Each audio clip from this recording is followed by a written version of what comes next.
Le Ferriere is a small Italian village near the city of Nettuno, some 40 miles southwest of Rome. This is the house of the Goretti and Serenelli families.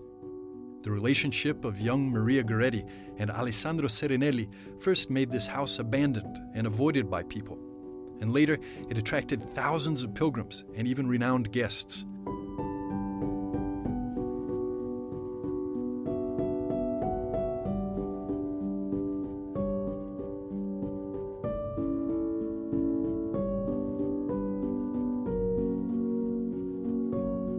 Today, the guardian of the house is an 80-year-old Passionist sister, Maria, who keeps watch over the building and its dramatic story.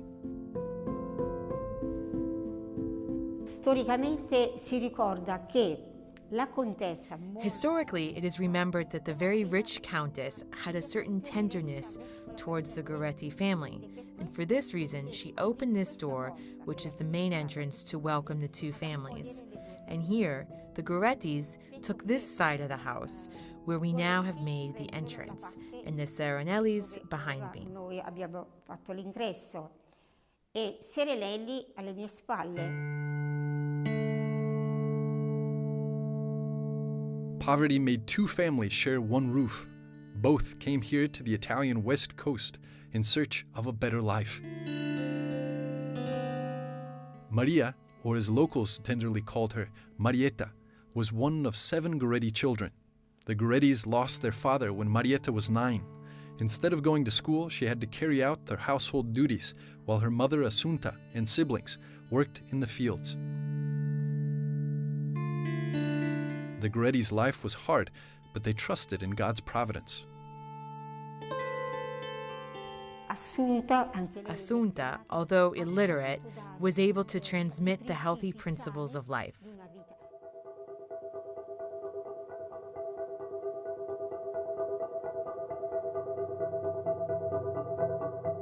Alessandro Serenelli, rather, knew how to read, but suffered from the lack of a healthy family environment. His only parent, his father, was an alcoholic, and some of his brothers had mental disorders. In 1902, 20-year-old Alessandro began to have a lively affection for 11-year-old Marietta. His affection soon degenerated into a blind passion.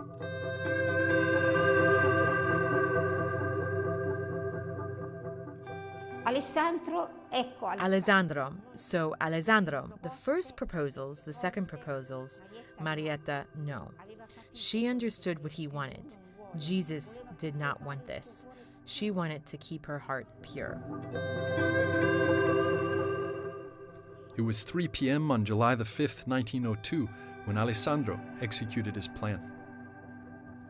That day, Alessandro had chosen his weapon. It was an awl, a labor tool that he was using that day. It was a well-defined and deliberate action. He leaves work, climbs these stairs, and Marietta finds him out there. Marietta didn't go inside. This is very important, but she was knocked down and brought back here. She was struck here.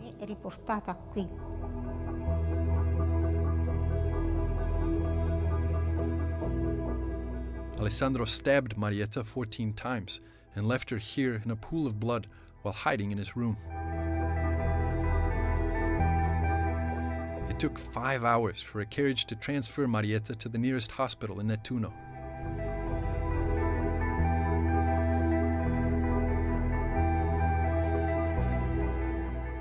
Today, Sister Rita, from the Institute of the Holy Family, welcomes pilgrims and shows them the chapel that used to be Marietta's hospital room.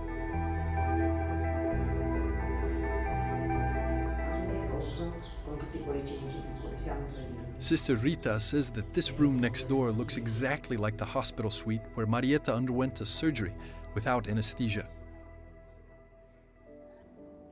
The following day, July the 6th, 1902, Marietta received last sacraments, and before her death, she told her confessor, Monsignor Temistocle Signori, a phrase that forever transformed the lives of many people.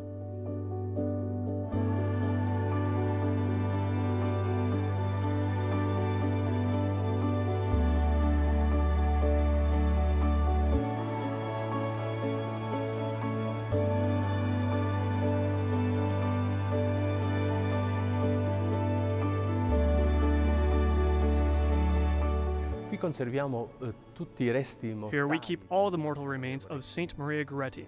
We're only missing the part of the forearm that is kept in the birthplace of Maria Goretti, in the church of Coronado, in the province of Ancona. In the room of memories, we also keep some objects in a precious reliquary. Un prezioso reliquiario.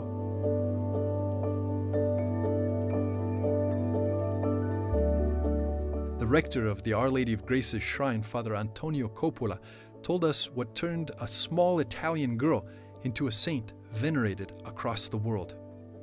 Maria Goretti sul letto di Maria Goretti, on her deathbed, to the question of the confessor, of the priest who asked her if she was willing to forgive Alexander, Maria Goretti replied, "Heartfelt forgiveness, and I want him with me in paradise." E lo voglio con me in paradiso.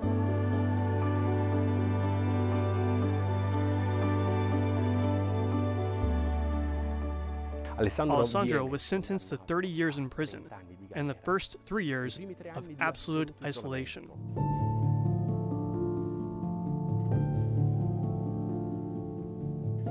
Alla fine del terzo anno, una notte, At the end of the 3rd year, one night he had a dream. He dreamt of Marietta, who was in a garden full of flowers. Marietta picked these flowers. They were lilies, and every lily she picked gave it smilingly to Alessandro. She collected 14 lilies, which she gave to Alexander with 14 smiles, and these lilies, in Alexander's arms, became flames of fire. diventavano fiammelle di fuoco. Alessandro interpreted the 14 flowers as Maria's 14 wounds. He understood that Marietta had really forgiven him and that she never stopped being with him. This awareness set him on the path of conversion. Una delle prime cose che farà quando One of the first things he would do when Alessandro left prison would be to go to the Goretti family, which in the meantime had gone to Coronado, to ask forgiveness of the whole family. Mama Assunta, on that occasion, said, "Marietta has forgiven you. God has forgiven you. Who am I not to forgive you?" And she forgave him. chi sono io a non perdonarti? E lo perdonò. Alessandro then decided to retire to a place of prayer in order to carry out this journey of healing and conversion.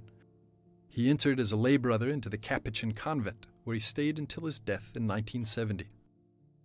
In un messaggio durante l'anno della misericordia. In a message during the Year of Mercy, in which Pope Francis, in this message, presents Maria Goretti as the saint of forgiveness, and in the simple terms, in this speech, says that those who come here to Nettuno, those who visit the tent of forgiveness, those who visit the house of martyrdom, who come into contact with this saint, must let themselves be infected by this ability of Maria Goretti to forgive, and if this does not happen, it has not been made an authentic pilgrimage, but rather a touristic visit. Visita turistica. Maria Goretti was canonized in the presence of her mother and siblings in St. Peter's Square on July 6, 1950. Pope Pius XII proclaimed her the patron saint of chastity and victims of sexual violence.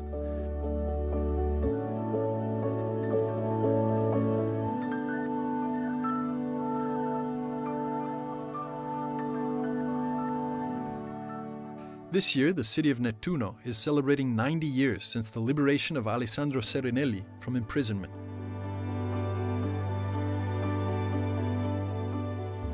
They made this flowered carpet not only to remember him, but also to give thanks for Marietta's heroic forgiveness and Alessandro's liberation from the prison of sin.